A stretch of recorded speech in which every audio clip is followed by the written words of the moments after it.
الحمد لله رب العالمين والصلاة والسلام على أشرف الأنبياء والمرسلين نبينا محمد وعلى آله وأصحابه أجمعين وبعد.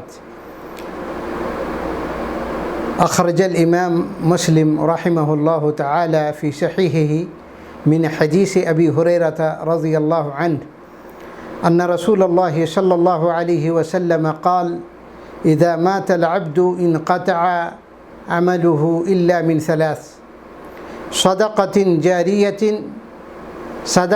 جارية أو علم ينتفع به أو ولد صالح يدعو له. معزز دینی بھائیوں، مختصر حمد و صلات کے بعد ایک حدیث پڑھی گئی ہے. اس حدیث کو امام مسلم رحمہ اللہ نے اپنی کتاب صحیح مسلم میں نقل فرمایا ہے، اور جلیل القدر صحابی حضرت ابو ہریرہ رضی اللہ عنہ اس حدیث کے راوی ہیں. فرماتے ہیں کہ رسول اللہ صلی اللہ علیہ وسلم نے ارشاد فرمایا: اذا مات العبد انقطع عمله الا من ثلاث.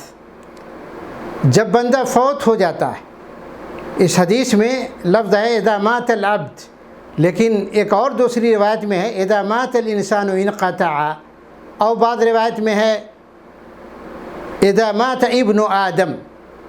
علی کل حال معنی یہ ہے کہ جب بندہ فوت ہو جاتا ہے یا انسان مر جاتا ہے یا ابن آدم فوت ہو جاتا ہے تو اس کے عمل انقطع عملہ، اس کے عمل ختم ہو جاتے ہیں، مگر تین چیزیں الا من ثلاث، مگر تین چیزیں باقی رہتی ہیں. نمبر ایک صدقۃ جاریہ، صدقہ جاریہ یعنی صدقۃ مستمرہ، یعنی ایسا صدقہ جو ہمیشہ لوگوں کو فائدہ پہنچاتا رہے، جس سے لوگ ہمیشہ مستفید ہو رہے ہوں. صدقہ جاریہ او علم ينتفع به، یا ایسا علم جس سے فائدہ اٹھایا جائے. او ولد صالح يدعو له، یا نیک اولاد جو اپنے ماں باپ کے لیے، والدین کے لیے دعا کرے. معزز اسلامی اور دینی بھائیوں، یہ دنیا دار العمل ہے، یہ جائے عمل ہے، عمل کی جگہ ہے. الیوم عمل ولا حساب، آج عمل کرنے کا دن ہے اور کل یعنی حساب کا دن ہوگا، عمل کرنے کا دن نہیں ہوگا.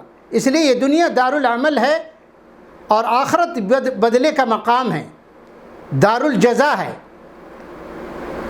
اس دن حد سے تجاوز کرنے والے لوگ نادم اور شرمندہ ہوں گے، اس لیے کہ وہ اس دنیا سے اپنے ساتھ وہ کچھ نہ لا سکے جو انہیں آخرت میں فائدہ دیتا. جہاں کوئی کسی کے کام نہیں آئے گا، انسان کے اعمال کا سلسلہ اس کی موت کے ساتھ ہی منقطع ہو جاتا ہے. مگر تین اعمال ایسے ہیں اور تین کام ایسے ہیں جو انسان کو مرنے کے بعد بھی فائدہ پہنچاتے رہتے ہیں. نمبر ایک صدقہ جاریہ، جس سے اللہ کی مخلوق فائدہ اٹھا رہی ہو. اللہ کی مخلوق جس سے فائدہ اٹھا رہی ہو، اور وہ صدقہ جاریہ جس کو انسان نے اپنی زندگی میں کیا ہو یا اس کے مر جانے کے بعد اس کی اولاد اس کی طرف سے صدقہ کر دے، تو جب تک لوگ اس سے فائدہ اٹھاتے رہیں گے اسے اس کا ثواب ملتا رہے گا. مثلا اگر کسی نے مسجد بنا دی، مدرسہ بنا دیا، اسپتال بنا دیا، کنواں کھدوا دیا، یا ہینڈ پمپ نصب کر دیا، یا کوئی بھی نیک کام جس سے اللہ کی مخلوق کو نفع دے، وہ سب اس میں داخل و شامل ہے. تو میرے بھائیوں، اگر ہم یہ چاہتے ہیں کہ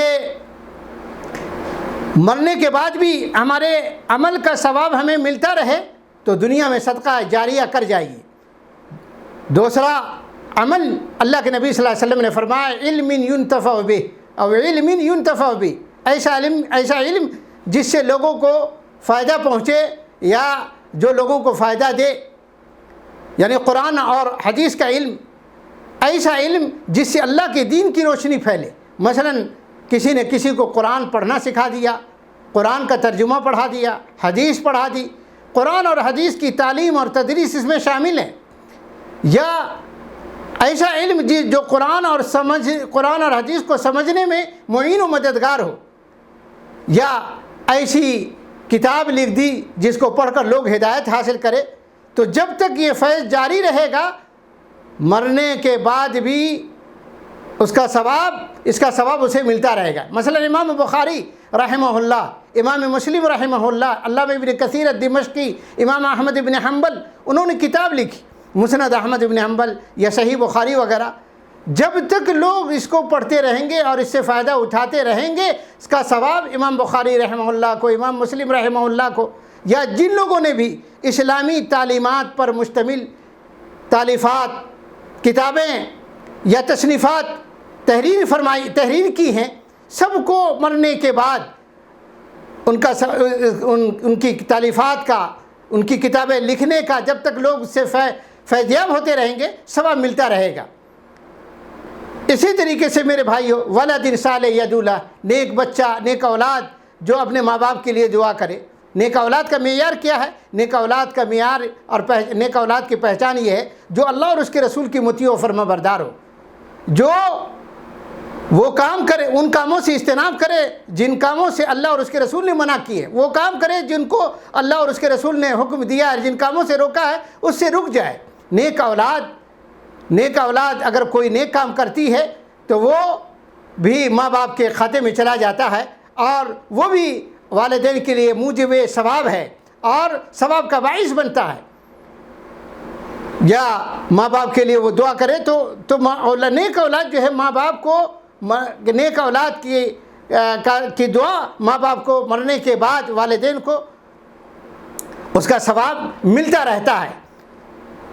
اس سلسلے میں ایک حدیث آتی ہے کہ جیسا کہ وہ صحیح مسلم کی حدیث ہے کہ جنت میں ایک شخص دیکھے گا کہ اس کا درجہ بہت بلند ہے, تو اللہ سے کہے گا کہ اللہ تعالیٰ میرا درجہ اتنا بلند کیسے ہو گیا؟ تو اللہ تعالیٰ کی طرف سے کہا جائے گا, اللہ فرمائے گا کہ تمہارا بچہ دنیا میں تمہارے لیے مغفرت کی دعا کیا کرتا تھا, جس کی وجہ سے تمہارا یہ درجہ جنت میں بلند ہے. تو میرے بھائیوں, کہنے کی بات یہ ہے کہ اگر ہم چاہتے ہیں کہ اللہ تعالیٰ اگر ہم چاہتے ہیں کہ ہمارے اعمال کا ثواب ہمیں مرنے کے بعد بھی ملتا رہے, تو میرے بھائیوں ہمیں چاہیے کہ ان 3 کاموں کو, یعنی نفع بخش علم, اور اسی طرح اپنی زندگی میں صدقہ جاریہ کر جائیے, یا اپنی اولاد کی دینی تربیت کیجیے, تاکہ اللہ تبارک و تعالی ہمیں ہمارے مر جانے کے بعد ہمیں ان اعمال کا ثواب ہمارے کھاتے میں جاتا رہے اور ہمیں پہنچتا رہے. اللہ تعالیٰ سے دعا ہے کہ اللہ تبارک و تعالی ہمیں اس دنیا کی زندگی میں صدقہ جاریہ کرنے اور اپنی اولاد کی اچھی تربیت کرنے کی توفیق عطا فرمائے. وصلی اللہ وسلم وبارک علی نبینا محمد وعلی آلہ وصحبہ اجمعین.